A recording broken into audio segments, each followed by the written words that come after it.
Hi, everybody. Happy to be here. I'm going to share my screen here.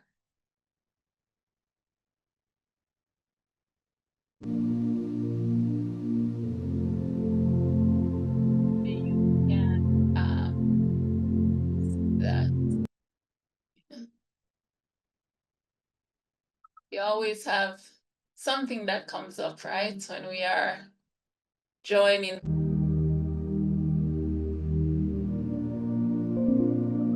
Yo la escucho bien y escucho a dos personas hablando español, un hombre y una mujer.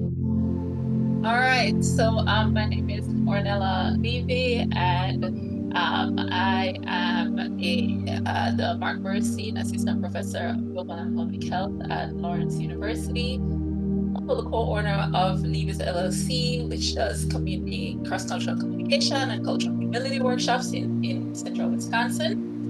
And I'm so excited to be here today to talk with you all about secondary traumatic stress. But before I go into some more, I think it's, oh, there we go. Wanted to take just a brief moment to take a deep breath in and out and just breathe. That you are all here. Very thankful for that. I know we're still trying to work things out. And if you're like me and have a very brief lunch period, this is a time where I try to like inhale everything as much fast as possible. So just wanted to take a moment to welcome you all and for us to all be present together. We have a huge team of individuals involved. Nicole Terrill, Dr. Norbum are the other co-PIs with me that work on the project, and we are really supported and grounded by our advisory board, which is above here, of CHWs, both from the Hispanic and Hmong community, as well as CHWs working with the refugee community. And I'll let Mungshi introduce the rest of the team and the communities.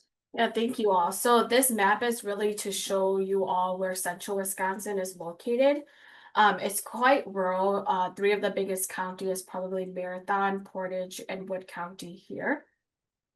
So Nella, we could go to the next slide. So these are the communities that were the CHWs that were targeted from these communities. So we have a really big Hmong population here in central Wisconsin. We are actually third in the nation of having the highest Hmong population in the state of Wisconsin. And then central Wisconsin is actually the second largest, has the second largest Hmong per capita in the state of Wisconsin, minus Milwaukee, our biggest county, Milwaukee County. So we do have a high Hmong resettlement, like refugee population that is in central Wisconsin. And obviously we came here, I don't know if folks know the Hmong, the history of Hmong people, but we came here because we fought alongside the American CIAs during the Vietnam War. And so that's where we came from as refugees to the United States. And then the last group that came to Wisconsin was probably about the mid 2000s. So our, another really big population that we have in Wisconsin, especially central Wisconsin, is the Hispanic Latinx community. So obviously they reside in all 8 counties in central Wisconsin, and they come from various backgrounds from Mexico to Central America to the Caribbeans and South America as well too. And that is a big group of state promotores that we have there in central Wisconsin. And then the roles of Hmong and Hispanic CHWs. So the project that I was actually a part of, the H2N project here, which stands for Hmong and Hispanic Communication Network Project. So this is the team I was with before I joined Envision and UW-PHI. So 2 of the biggest organizations that are part of this project is the Hmong American Center and also OLA. So OLA stands for Opportunity, Healthy Opportunities for Latin Americans. And this project was the I would say that really mobilized these 2 communities and the CHWs together to address the needs in central Wisconsin. And obviously a lot of the funding came during COVID-19 as well. Next slide. So we do also have in central Wisconsin, we had a lot of refugee resettlement coming to central Wisconsin. It was so prominent that ECDC, which is the Ethiopian Community Development Council, actually had to open up an agency in central Wisconsin in order to address the needs of these refugee community as well.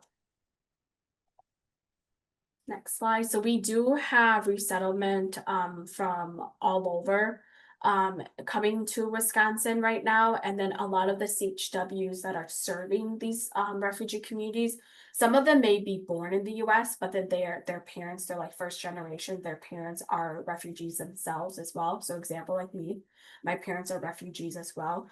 And some of them are refugees currently that are also helping other refugees resettle. So those are the team that's working with those refugee communities. Then I'm going to pass it on to Professor Noah to talk a little bit more about the project. Thank you, Mangshi. So the outline we have for today, we'll go through kind of what is STS, how it can impact CHWs, go into how we addressed it in our project, and then talk about some of the changes that have been happening environmentally with public health and how we pivoted to a healing approach to respond to those changes. And then Mangshi will kind of wrap us up with the impact on the CHW workforce. So to start us off, what is STSS? Well, secondary trauma or secondary traumatic stress, what STS stands for, is a natural response that occurs when a person hears about, reads, or witnesses the trauma or traumatic stress of another person. And studies are reporting various numbers as to, what's the prevalence of STS among different professionals. There's rates of 15, 34%. There's even higher rates of STS that's being reported among care professionals that work with individuals with trauma. And what they're seeing is that the body can respond to ongoing secondary traumatic stress in the same way that it does to other trauma. And so if we're talking about that, I think it's good to kind of go through like, what is trauma and what is that response that the body is having so we can understand more of the impact it might be having on CHWs. So trauma is more than an event. It's an experience that really imprints our bodies. And there's different types of trauma. You've probably heard about adverse childhood experiences, which is in the category of complex trauma. So that's the physical abuse, sexual abuse, emotional abuse, domestic violence, those sorts of experiences that someone might have in their childhood. So we think about those as like stressful life experiences. And much research is showing that those experiences have later life impact on physical and mental health. That's the complex trauma. You can also have just a single incident of trauma, like a car accident, or maybe, you hit your head. That's what the single incident trauma is. But then there's also vicarious trauma or secondary trauma, as we're talking about today. And lastly, there's collective trauma, and that's the shared physiological and emotional distress experienced by a community of people. So that could be a cultural group, a generation of individuals. That's the collective trauma. So there's these four big categories of trauma. Complex trauma can also be divided into developmental, which is like the childhood trauma, and chronic trauma. And all of these types of trauma have really harmful effects on our bodies, but what's really interesting is that it changes our brains. And so here I'm to show you that the brain of a healthy individual that has had no prior trauma, and the brain of a child who has had some trauma, pretty significant trauma history, you'll see that there's parts of the brain where there is less activity compared to the healthy brain. And those parts of the brain are really important for things like emotional regulation, where the prefrontal cortex is shrunk in individuals that have had trauma. the amygdala can be overactive in those individuals, and that's an area that's responsible for responding to stress. So you might over-respond to stress. The hippocampus, they often see that area can be, shrink, and so that area is responsible for differentiating between the past and the present. And so people with trauma can have problems making those differentiation. Trauma can cause things like problem solving to become under functioning, and for you to become more overreactive to certain situations because of these changes that are happening in the brain. So your body is reacting, and so your behavior is changing to respond to that. And so individuals with trauma can have symptoms like these: trouble sleeping, they might be easily angry or reactive, they may have more feelings of threat, irritable, they might be more anxious, have trouble concentrating. Some workplace signs of secondary trauma can be increased absenteeism, reduced focus, maybe decreased productivity. So those are all some of the signs and symptoms of trauma and secondary traumatic stress. So while STS has been normalized as occupational hazard in many circumstances, it can lead to adverse coping mechanisms such as excessive anger, compassion fatigue, and what you all are probably very familiar with, burnout. So how does this play out in among CHWs?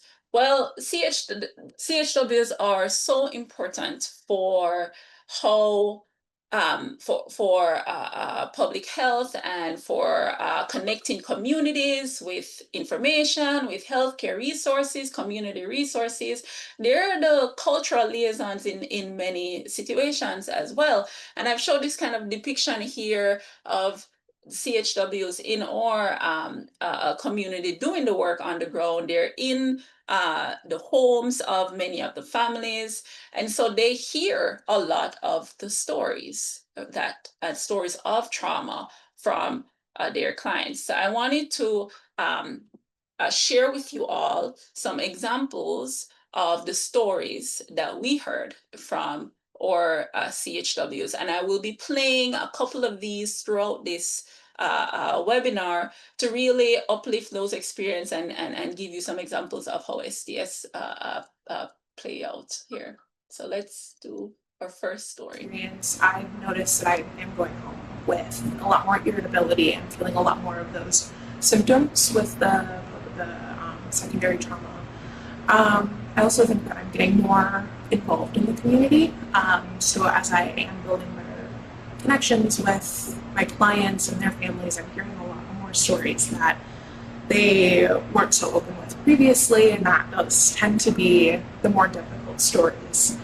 I didn't realize that there was a name for this until I went to the conference and I participated in the session where they talked about secondary post-traumatic stress. I was like, absolutely. I work with clients one-on-one, and a lot of the clients that I work with are going through a lot of barriers in their life, and they're constantly trying to turn off many fires. And I feel sometimes what they're going through. Sometimes I can't imagine what they're going through. Sometimes I think the hardest for me is when I have to work with families that have kids. I'm a mother, so whenever there's kids involved, I really try to separate myself from the client, but it is so hard. And there has been many times where once I'm done with my client, I have to lean on my coworkers and I have to vent to them, and I have to talk about how I'm feeling, and I have to go over what we talked about, and I just kind of relive the experience again with my coworkers, because I'm looking for reassurance that I did everything correctly, because I'm looking for reassurance that the way I'm thinking isn't wrong, or that there's more that I can do. And of course, I carry it home. I go home and I talk to my husband about it, or sometimes I'm so overwhelmed with emotions that I tell my husband I don't want to talk. He'll ask me, how is work? And I'm like, it was fine. And I don't want to say anything else. Because I realize now that it's that stress that I'm carrying with me.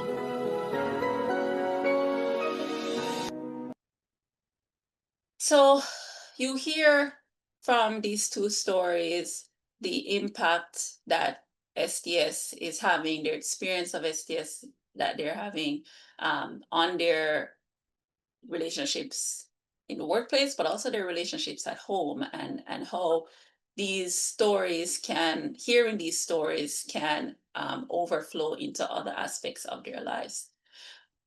So in order to understand where you might be on STS, there is a scale that was produced called the Secondary Traumatic Stress Scale.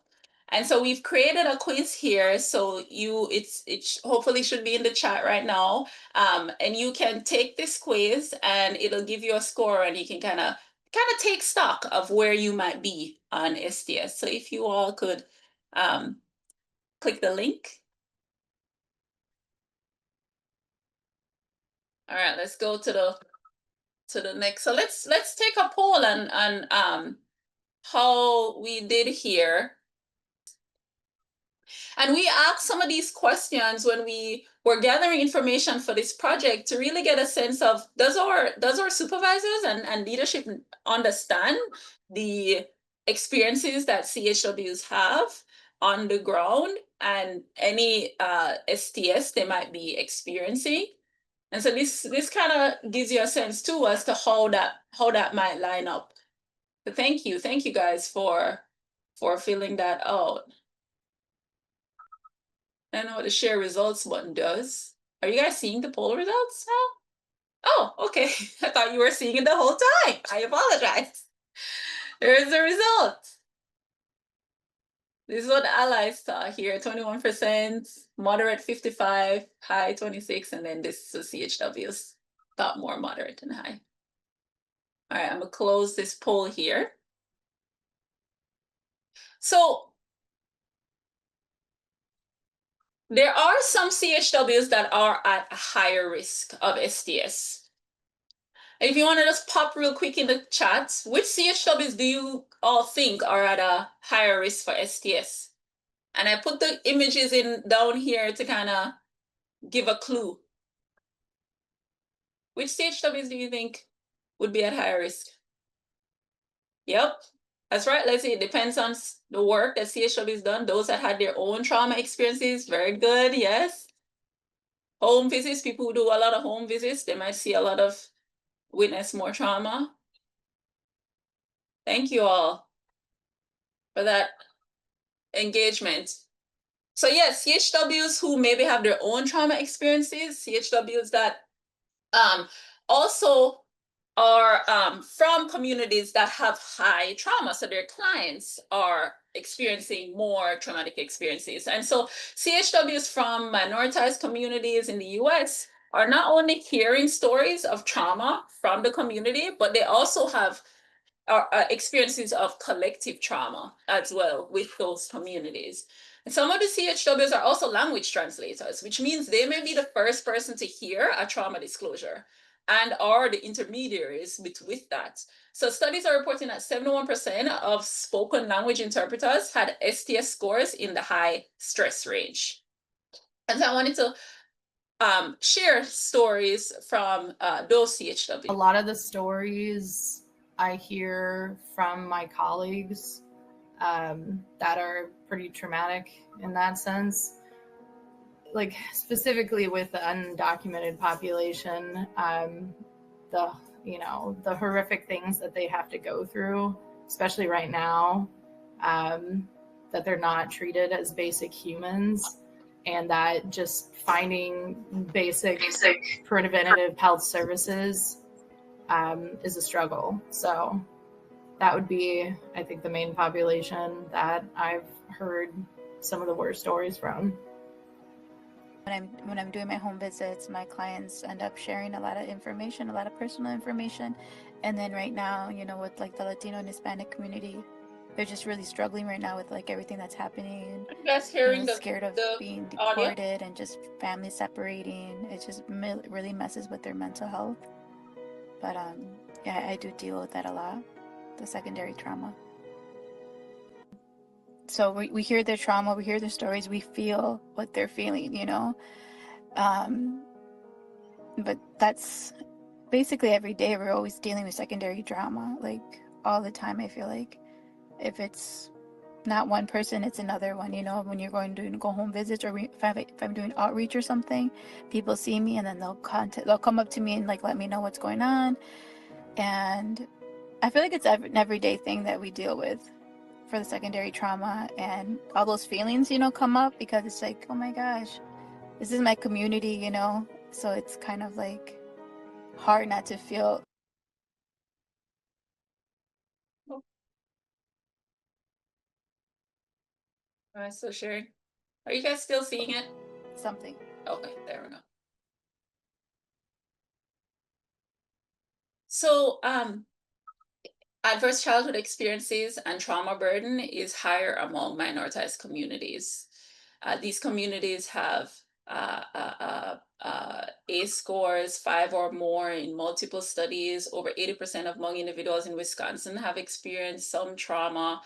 And with prior trauma, you are at higher risk for STS and also at risk of re-traumatization when you hear the stories from your clients. And of course, this is the context under which many of our communities of color are experiencing life.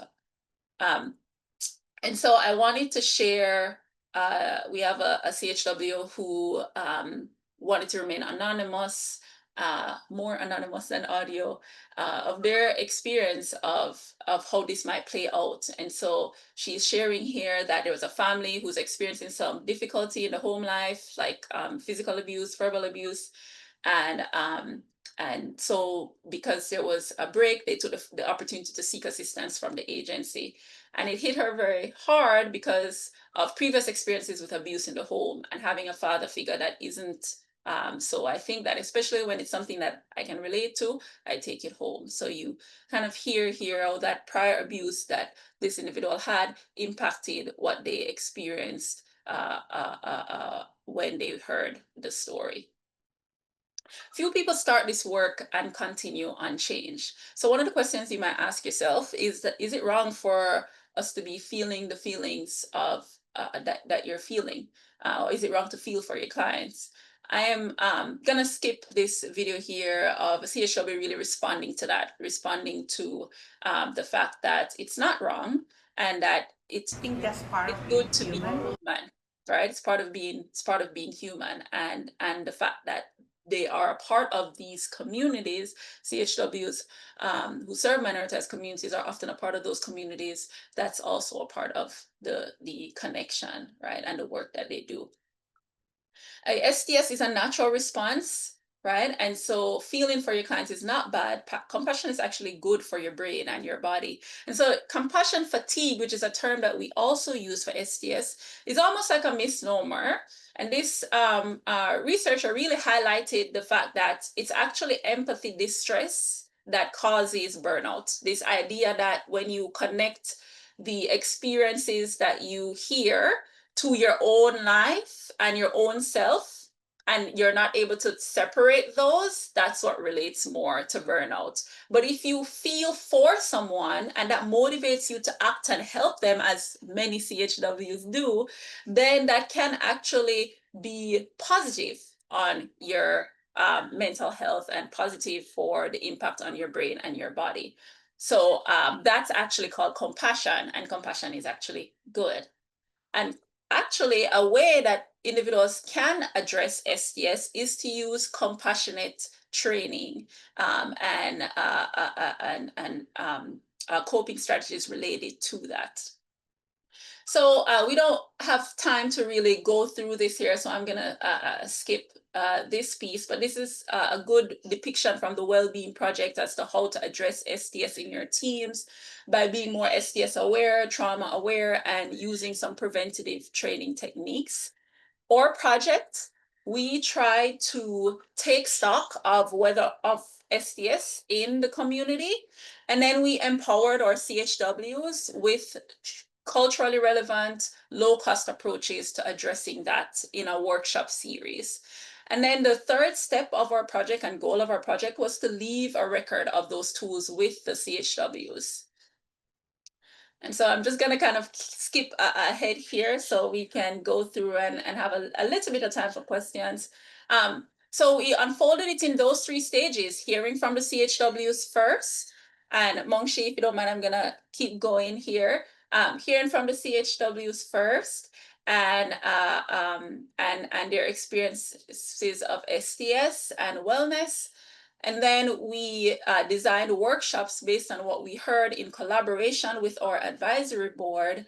The workshops really focused on natural approaches such as sauna bathing, food as medicine, emotional freedom technique like tapping. We did some art therapy workshops, movement therapy, and the workshops are still ongoing. So this project is still in the workshop stage. And we focused a lot more on things that were low cost, easy to access, easy to teach the CHWs, and has evidence on its impact on wellness. We really tried to tailor those workshops to the communities and attended to trauma-informed strategies using some consultation with Dr. Genji Senkame, who does a lot of work with BIPOC communities.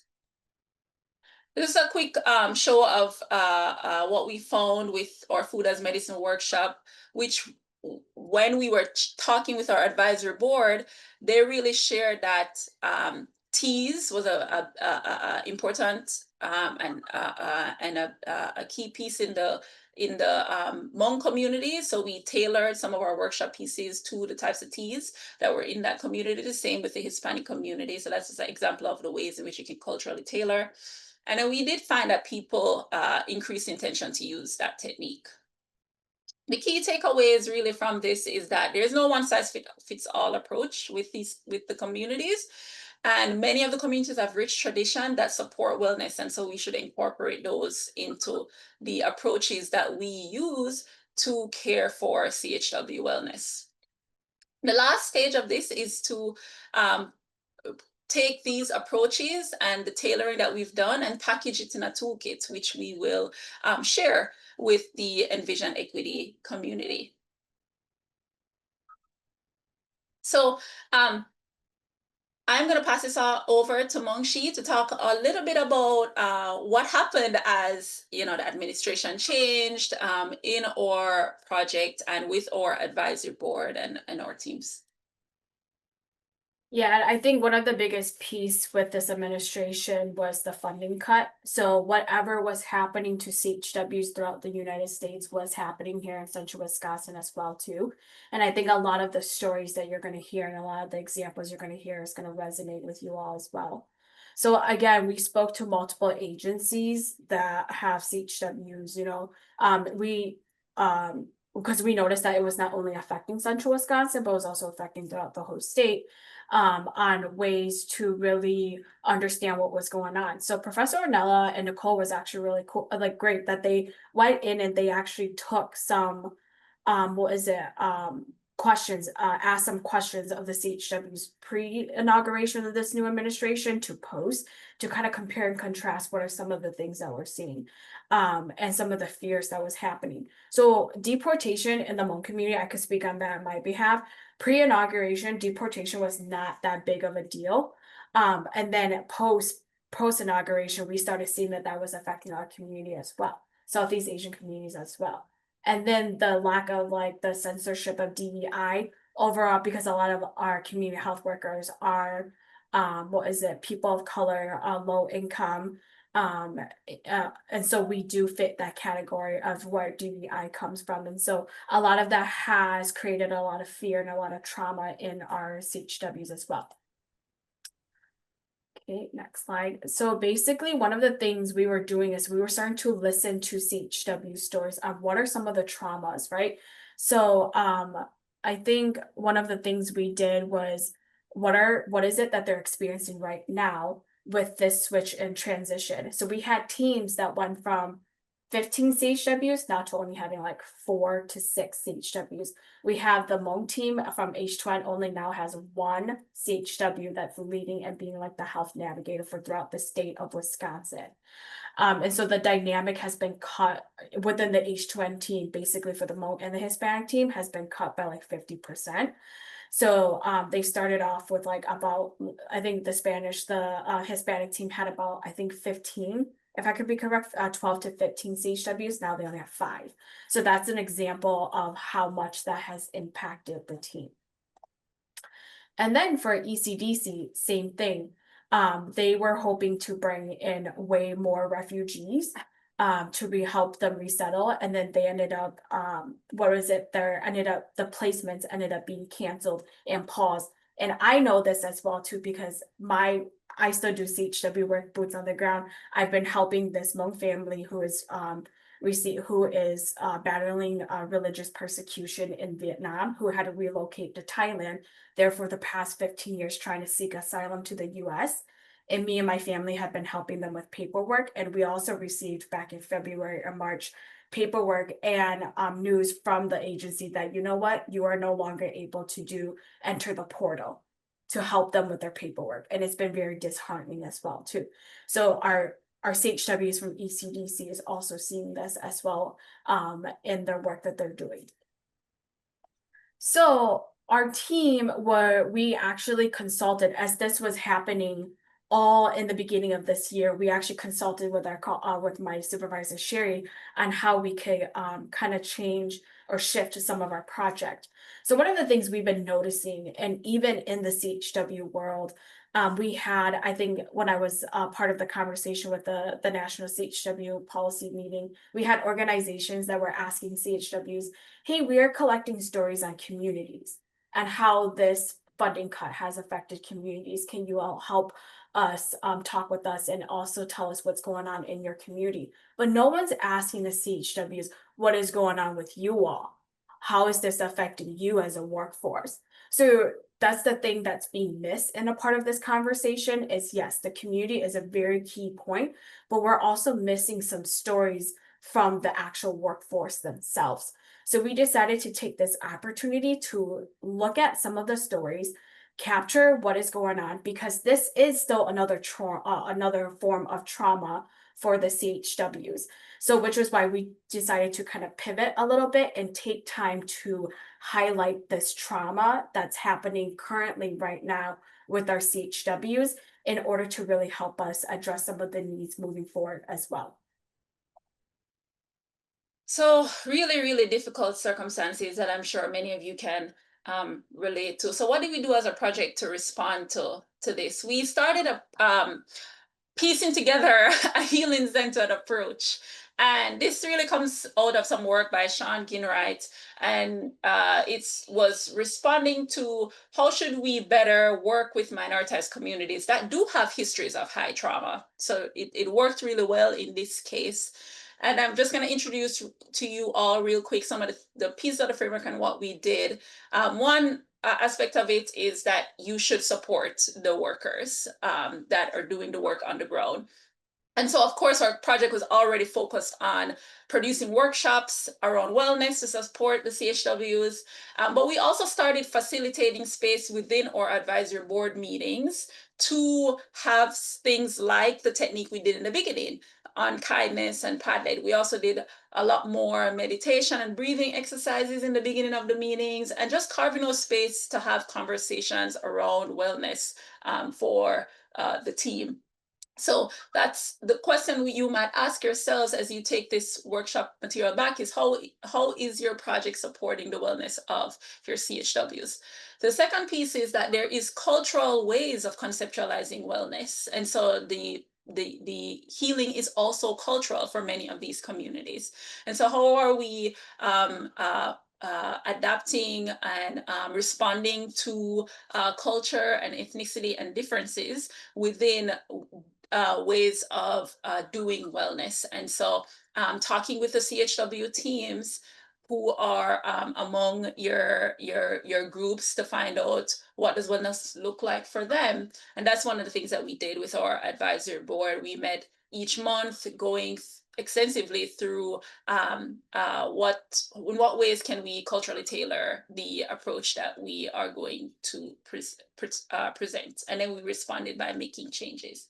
We'll skip the activity for now here, and the third piece is that healing is political rather than clinical for many minoritized communities. So we have to attend to the social, economic, political factors that are affecting work and that affect trauma.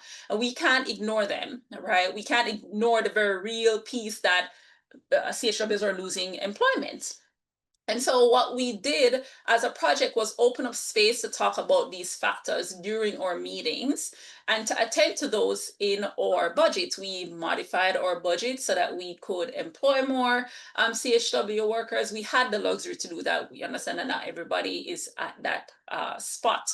But thinking through what are things that you could do with the resources that you have that attend to social, economic, and political factors that are happening in the context of the work that the CHWs do.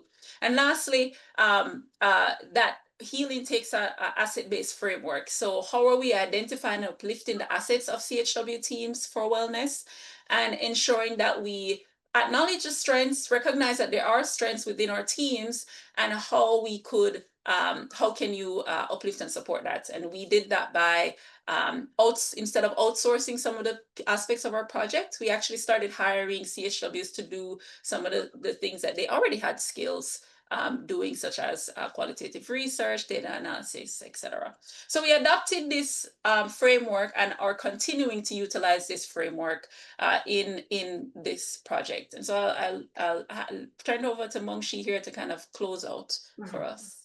I do want to be mindful of everyone, but we had some hiccups in the beginning, so we're going to extend time a little bit for Q&A. So if you have time, please stay a little bit behind so we do have time for Q&A as well too. So basically, one of the things that we wanted to talk about here is a call to action, right? So I'm going to be putting my Envision hat on here when I talk about this piece. Is we really do hope, like, why does this impact and how does this impact the CHW workforce? So first of all, I would like you all to sign up for the toolkit once it's finished. Again, this process is still in the making. This project is still in the making, but basically the whole point of this is that once the data and the story is being collected and they're being published, I really hope allies and CHWs on this call really take the time to use that data and incorporate CHW wellness into CHW work, right? So one of the things that we notice a lot is whenever we have materials for CHW wellness or compassion fatigue, to address some of the needs, we do it at an individual level, right? We see that a little bit more on an individual level of here's some resources for CHWs for you to go and practice mindful healing or so on and so forth. But how can we use this data and implement it at a systematic level? How can we go and create policies systematically so it reinsures that this is going to lead to CHW sustainability? Again, one of the biggest pieces that we do see in CHW work is burnout and retention, right? And a lot of that, again, retention comes back from burnout. And there's a lot of other key things that come and play into character, play into that issue as well. But if we're able to use this and collectively as a CHW workforce and as allies, really using this data to influence systematic and policy changes, we're hoping that this will actually lead to more CHW sustainability work as well too, and really help sustaining the workforce as a whole, and to ensure that we are creating a program that is equitable for our CHWs and we are addressing the needs for our CHWs as well. So we do have sign up sheets. So Caitlin did drop that in the chat as well too. So if you want to sign up for the toolkit, once it's released, we are going to be sharing that out. And also for the STS study, if you want to go and share your results with this project as well, I think that would be really great. So we do have a sign up sheet for that also.